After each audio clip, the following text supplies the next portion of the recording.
प्रिय विद्यार्थियों, आज हम सभी संदेश लेखन का अध्ययन करेंगे।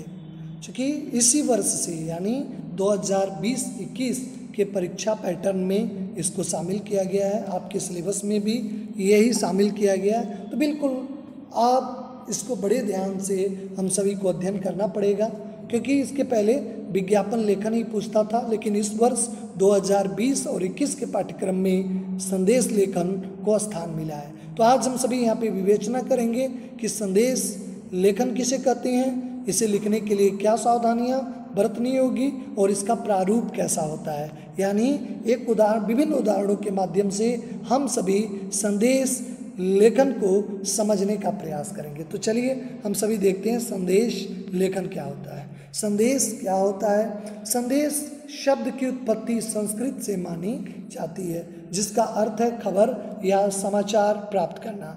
यानी संस्कृत से माना गया है, जिसका अर्थ ही है समाचार या सूचना प्राप्त करना। यानी जब कोई व्यक्ति को किसी कारणवश किसी दूसरे व्यक्ति से सीधे बात नहीं कर सकता, तब वो जानकारी या समाचार या खबर या संदेश के जरिए दूसरे व्यक्ति तक पहुंचता है। संदेश किसी व्यक्ति विशेष या किसी समूह द्वारा किसी व्यक्ति विशेष या समूहों को दिए जा सकते हैं। संदेश लिखित और मौखिक दोनों हो सकते हैं। संदेश सुखद दुखद दोनों तरह के होते हैं। कोई भी संदेश व्यक्तिगत व सामूहिक हो सकता है। संदेश भूतकाल, वर्तमान और भविष्य तीनों कालों के लिए लिखे जा सकते हैं। संदेश लिखने के क्या कारण होते हैं? संदेश लिखने के लिए कई कारण हो सकते हैं। संदेश औपचारिक, अनौपचारिक दो प्रकार के हो सकते हैं। देखिए, आपको जैसे हम पत्र पढ़ते हैं औपचारिक प्रकार के, यानी उसके कुछ नियम होते हैं, संयत होते हैं।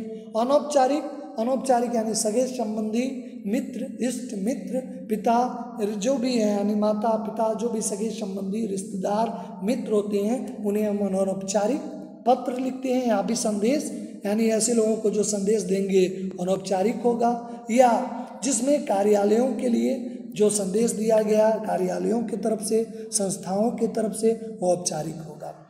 अनौपचारिक संदेश या व्यक्तिगत संदेश किसी अपने करीबी, देखिए आगे यहाँ लिखा भी है, संदेश सूचना देने के लिए लिखा जाता है। औपचारिक संदेशों को अपने परिजनों, मित्रगणों या रिश्तेदारों के सदस्यों को लिखा जाता है। यानी इस बात का ध्यान देंगे कि अनौपचारिक हमेशा अपने रिश्तेदार, मित्र को लिखा जाता है, और जो औपचारिक होता है, औपचारिक संदेश किसी अधिकारी, किसी ऑफिस कर्मचारी, आम जनमानस के लिए सार्वजनिक रूप से लिखे जाते हैं। अगर संदेश किसी नेता या अभिनेता द्वारा दिया जाता है तो यह आम लोगों को प्रभावित करने के उद्देश्य से लिखा जाता है। यह सार्वजनिक संदेश है।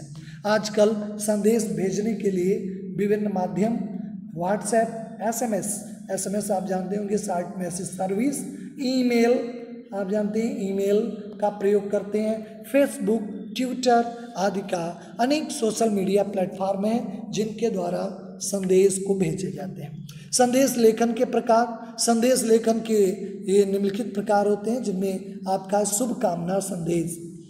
शुभकामना संदेश मुख्य रूप से किसी व्यक्ति के जन्मदिन, सालगिरह, विद्यार्थियों की उनकी परीक्षा में सफलता प्राप्त करने, कर्मचारियों के पदोन्नत पे भेजे जाने वाले संदेशों को शुभकामना कहते हैं। यानी जन्मदिन, सालगिरह, परीक्षा में कोई सफलता आपने प्राप्त की है, कर्मचारियों का पदोन्नत हो गया है, उनका प्रोग्रेस यानी किसी आगे पद पे आगे बढ़े हैं, तो ऐसे लोगों के लिए शुभकामना के पत्र होते हैं। पर्व और त्योहारों पे आप देखते हैं सूचनाओं की आजकल बाढ़ आ जाती है, यानी दीपावली, होली, क्रिसमस, स्वतंत्रता दिवस पे सोशल मीडिया पे देखिए संदेशों की बाढ़ है। यानी ऐसे संदेशों को पर्व या त्योहारों पे संदेश कहते हैं। व्यक्तिगत संदेश भी आते हैं, परिजनों को बधाई या शुभकामना कही जाने, या संदेश किसी भी अन्य तरह का संदेश जो सिर्फ अपने परिवार के सदस्यों को देते हैं, परिजनों को देते हैं, वह संदेश व्यक्तिगत होते हैं। सामाजिक, देखिए राजनेताओं की तरफ से धार्मिक सामाजिक कार्यक्रमों में जोड़े जाने के आयोजन में दिए जाने वाले संदेश, पर्यावरण पे संदेश, जल बचाओ संदेश, बेटी बचाओ बेटी पढ़ाओ आदि अवसरों पे दिए जाने वाले यातायात से जागरूकता का जो संदेश है वो सामाजिक संदेश है, जो समाज को आगे ले जाने के लिए, समाज को जो है सही ढंग से व्यवस्थित करने के लिए जो संदेश दिए जाते हैं उन्हें सामाजिक मिश्रित संदेश में, जैसे वर्तमान समय में चल रही कोरोना महामारी से संबंधित, डेंगू, मलेरिया आदि से संबंधित संदेश, भूकंप आदि से संबंधित संबंध या देश से जुड़ा कोई भी संदेश मिश्रित हो सकता है। जैसे आजकल महामारी चल रही है तो आप बताएं अपने घरों में रहें, घरों से बाहर तभी निकलें जब आपको बहुत ज़रूरी हो। तो अब अनलॉक 4 की प्रक्रिया पूरे देश में शुरू हो गई, तो इस तरह के संदेश मिश्रित होते हैं।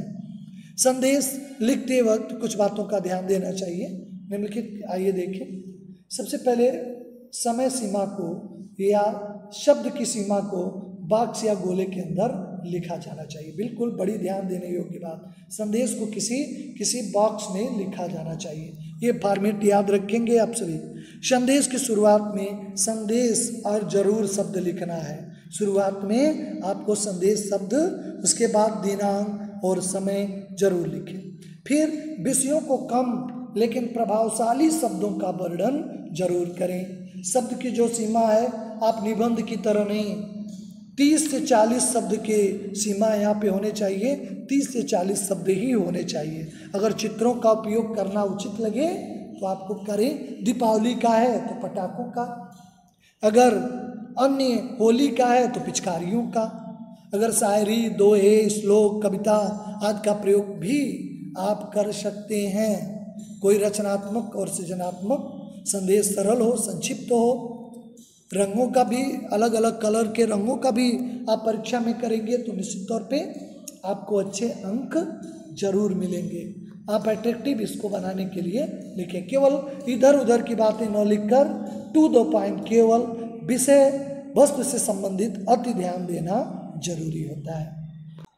आइए हम सभी यहाँ फॉर्मेट पे यानी इसके प्रारूप पे विचार करते हैं। औपचारिक संदेश का प्रारूप, हम सभी संदेश, इसकी हेडिंग लिखते हैं, फिर दिनांक, जैसे आज आपका है 14 सितंबर लिख लें। समय जो आपका है AM PM जो है वह लिख लें। संबोधन, उसके बाद लिखना है यहाँ पे जिसके लिए संबोधन हो रहा है आप सभी को सूचित किया जाता है। या आप संदेश लिख रहे हैं मेरे मित्र जन्मदिन की बधाइयाँ, ऐसे करके फिर विषय ये आप लिख रहे हैं, फिर विषय को विस्तार देंगे। अपना नाम भी आपको लिख देना है लास्ट में। अनौपचारिक का एक फॉर्मेट देखें, इसमें भी संदेश, दिनांक, समय सब कुछ वही होगा।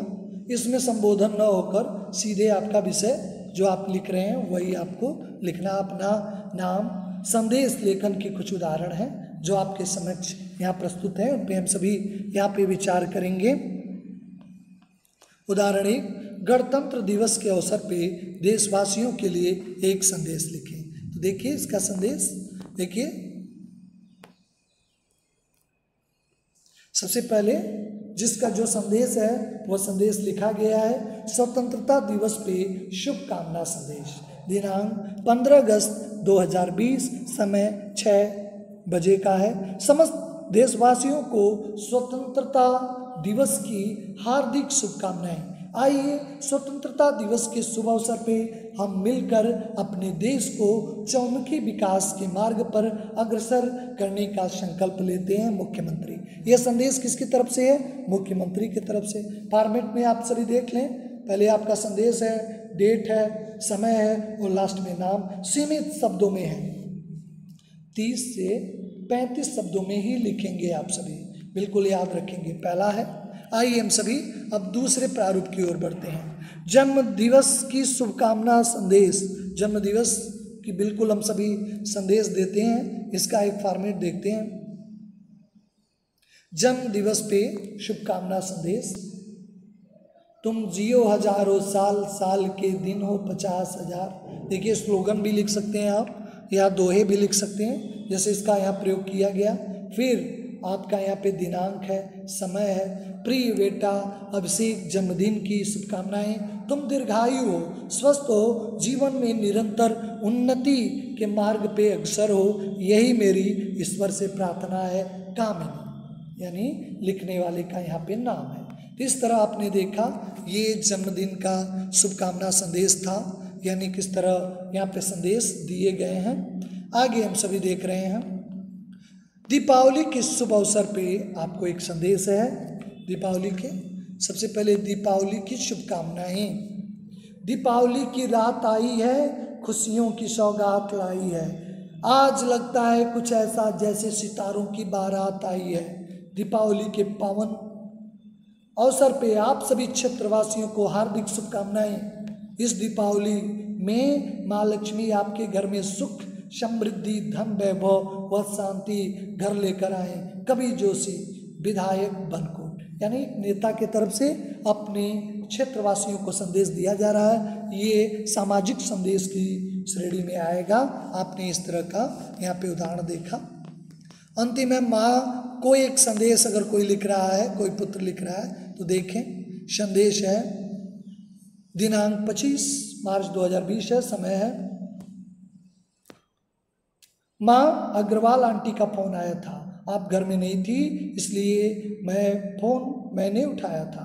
आंटी को आपसे कोई ज़रूरी बात करनी है, इसलिए आप घर पहुंचते ही उन्हें फ़ोन करें। सौरभ, मैसेज कर दिया गया है या मैसेज लिख कर रख दिया गया है। इस तरह संदेश लेखन, संदेश किसे कहते हैं, उसकी क्या विशेषता होती है, या उसे लिखने का ढंग कैसा होता है, क्यों ज़रूरी होता है, चूँकि बोर्ड परीक्षा के नए पैटर्न में शामिल भी हो चुका है। इस बात का हम सभी ख्याल करते हुए इसके पैटर्न को भली बात समझते हुए इसे लिखेंगे, क्योंकि अब बोर्ड परीक्षाओं में इसको शामिल किया गया है। इस पर अभ्यास करेंगे।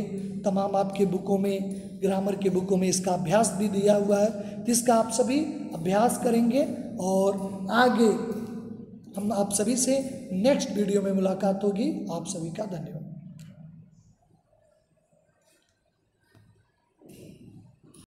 हिंदी उत्कर्ष चैनल को आप लाइक और सब्सक्राइब करें ताकि आपको नई वीडियो का अपडेट मिलता रहे और आप अपने ज्ञान का अर्जन करते रहें।